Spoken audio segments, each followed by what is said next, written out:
very good evening and welcome to Prime TV News, coming to you live and direct from the Prime TV studios with me, Abrar Abid. Now, before we go into our stories in detail, let's take a look at our headlines. Two more accomplices of Zahran are in police custody. Prime Minister says the UNP is ready to win the election. Term of Parliamentary Select Committee is to be extended by a month. Major General Shavendra Silva is the new army commander. Rain fury kills many in northern India.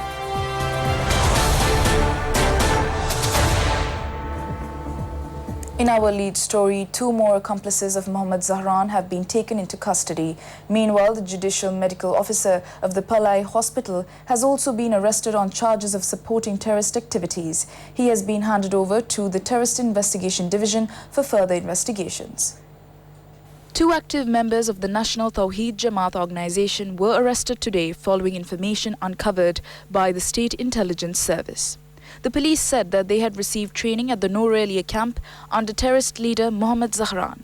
One of those arrested is Mohammadu Zahir Mohammadu Hassan, a resident of Galioya in Kandy. He is 22 years of age. The other arrested is a resident of Gaul. He is 24-year-old Mohammadu Autat Anis Mohammed, a civil engineer. The police said that he had supported transport activities with Naufar Maulawi of the Tawheed Jamaat organization and in the recruitment of groups for the terrorist organization. The raid was conducted by officers of the Ampara Police on the instructions of the Ampara Division Police Superintendent Gayantha Marapana. Prime Minister Ranil Wickremesinghe has said that the United National Party is ready for the presidential election. He pointed out that it is the United National Party that can win the presidential election. Premier Wickremesinghe was addressing a function held at Temple Trees. The launch of the second stage of the Rural Infrastructure Development Programme took place at Temple Trees today under the patronage of Prime Minister Ranil Wickremesinghe. Grants required for the development work for Pradesha Sabha and Urban Council members in the Kalutara, Hambantota and Nuwara district were presented. The Prime Minister engaged in a cordial discussion with the local government members. Ministers Naveen Dissanayake, Sagala Ratnayake and Akila Karyavasam also expressed their views on the occasion. In more local news, Deputy Speaker Ananda Kumarasiri has said that a decision has been taken to extend by another month the term of the Parliamentary Select Committee appointed to inquire into the Easter Sunday attack. The Deputy Speaker said that a special meeting of the Select Committee appointed by the Speaker will be held at 3:30 p.m. tomorrow. Two members of the Malalgoda Committee were earlier summoned, but it is planned to summon the three members tomorrow to make inquiries about the matter. In addition, during this parliamentary week, he said that they expected to make a proposal with the approval of the Speaker to extend the term of the committee by another month. Major General Shavendra Silva has been appointed as the 23rd Commander of the Sri Lanka Army today. Major General Shavendra Silva becomes the 23rd Army Commander of the island. He received his letter of appointment from President Maithripala Sirisena at the President's office. President Secretary Udaya R. Senaviratne and Defence Secretary General Shanta Kotteguda were among those present on the occasion. In more news at home, President Maithripala Sirisena presented the Virodara Vibhoshana medals appreciating two war heroes who dedicated themselves to save the lives of others, risking their lives. Meanwhile, two European ambassadors and a High Commissioner handed over credentials to the President. The President handed over the Virodara Vibhoshana medal to Corporal Ratnayake of the Sri Lanka Air Force on behalf of his heroic performance, risking his life and saving the lives of 4 persons from drowning after the driver of a 3-wheeler was unable to control the vehicle which fell into the lagoon near the Pudupalama in Batikalo on the 21st of December 2016.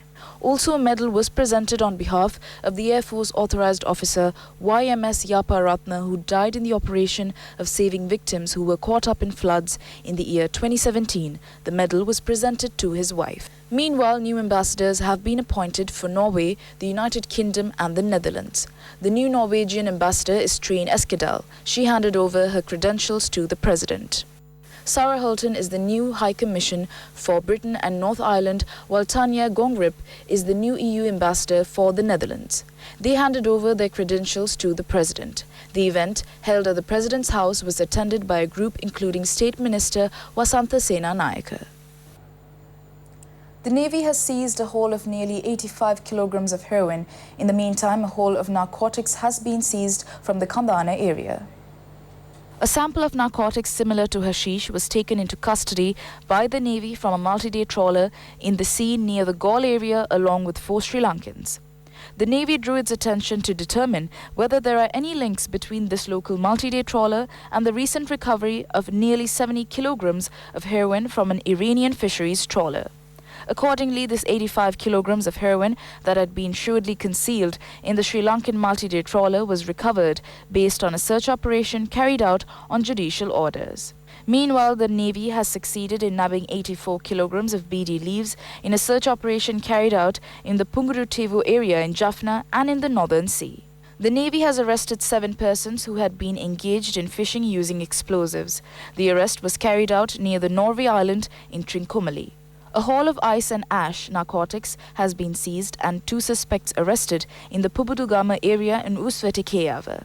The haul was recovered from a house in the Pumbudugama area in Usvetikeyava. The police said that the suspects had been engaged in the distribution of narcotics after renting out this house. More than 4 kilograms of ash and 500 grams of ice were recovered. Minister P. Harrison has said that the payment of compensation for crops damaged last year will be completed this year. The minister made this reference at a function organised for the granting of compensation to 298 for farmers whose cultivation had been damaged in the Anuradhapura district. The handing over of the compensation to farmers in the Kekirava, Maddatugama, Maradankadavala, Ipalogama, Nagampaha and Andiyagala agrarian service divisions in the Anuradhapura district took place under the patronage of the minister. The expenditure incurred on the payment of compensation was over 7.9 million rupees. Among those present on the occasion was a group including state officials.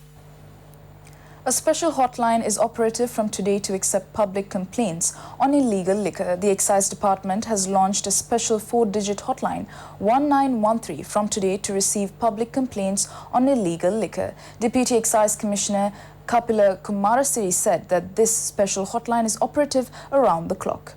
Deputy Excise Commissioner Kapila Kumarasiri said that this 24-hour hotline will receive confidential complaints on illegal manufacturing of liquor in many parts of the country. According to Commissioner General of the Excise Department, transporting and being in possession of illegal liquor and even possession of licensed liquor above the prescribed limit are considered illegal. Therefore, the public are called upon to inform the Excise Department making use of this hotline number 1913 to eradicate the menace of the illicit liquor trade in the country. In more local news, Health Services Director General Dr. Anil Jasinger has said that the procedure of storing and removing disposable medicine vials of the Badulla General Hospital is in accordance with accepted standards. The Health Services Director General expressed these views joining in a news conference to brief on the disposal of empty cancer drug vials of the Badulla General Hospital. He said that the empty bottles of medicine are stored in the hospital's disposal warehouse according to standard procedures and that representatives of the Central Environment Authority had observed and confirmed health security of the warehouse. In more news at home, the Ministry of Health, Nutrition and Indigenous Medicine has said that the summoning of application of paramedics will resume after the release of the amended results sheets by the University Grants Commission. The ministry said that a certain amendment should be effected in the list of the best students that has already been issued. The cause is attributed to the delay in entering the final results list of the Jaffna University. The University Grants Commission said that action will be taken for the immediate release of the final results of the students of 2011 and 2012 years. Deputy Director General of the Ministry of Health, Nutrition and Indigenous Medicine, Lal Panapitia, said that application for paramedics will be entertained after the rectification of the delays.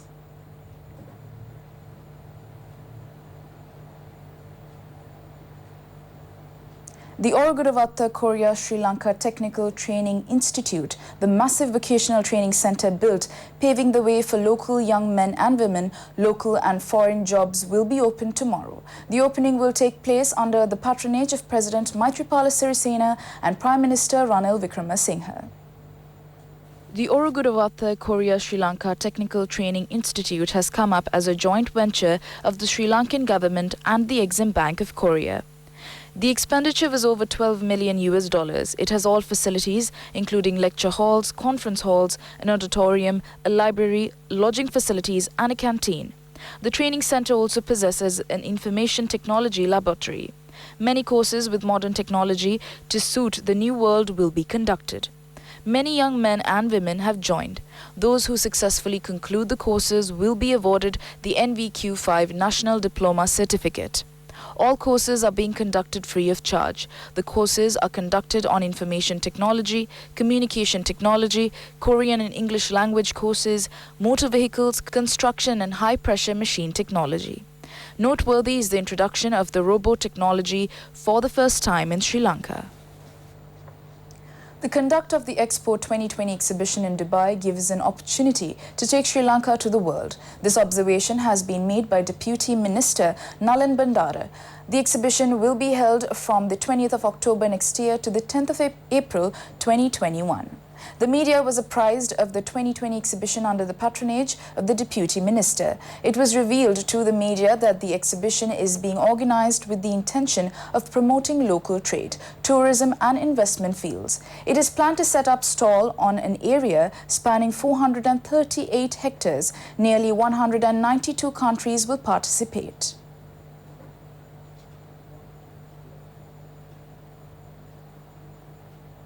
Three persons have been arrested for attacking tipper trucks that had been transporting waste from Colombo to Arwakalu. Police said that the suspects had attacked the tipper trucks at around 1 a.m. yesterday along the Puttalam Mana Road. 3 tipper trucks had come in for attack.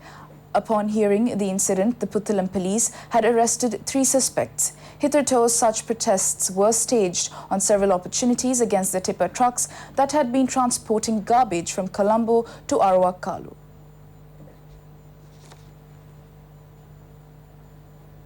Let's now take a look at today's exchange rates.